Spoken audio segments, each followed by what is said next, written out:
Traditionally, open carpal tunnel release has been the way to treat carpal tunnel surgery. What that means is that before the advent of modern endoscopy and arthroscopy, surgeons would make generally a very large incision. It would start here and go all the way up the forearm. So a really large incision. Then we learned that we didn't have to make large incisions, so surgeons made the incisions smaller and smaller and smaller, and now we do mini open incisions where surgeons make an incision here. Still, it's an open incision, but it's not as big.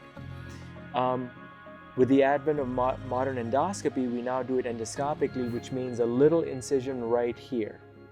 So the difference between the open surgery that's done by a lot of non-hand surgeons now, orthopedic surgeons who also do carpal tunnel release, versus hand specialty trained surgeons like myself who do primarily hands and shoulders and elbows, is that the endoscopic release is associated with much less pain and a quicker return to function because you're making a much smaller incision in the skin.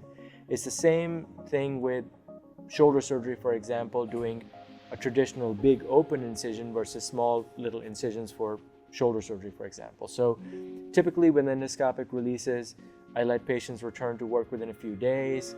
Most patients only take Tylenol, and unless they're a heavy laborer and they're really overusing their hands, they don't even have much pain.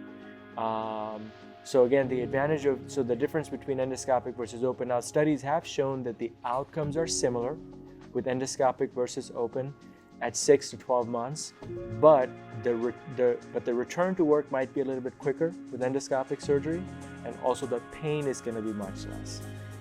So that's what I do for most of my patients now, endoscopic carpal tunnel release.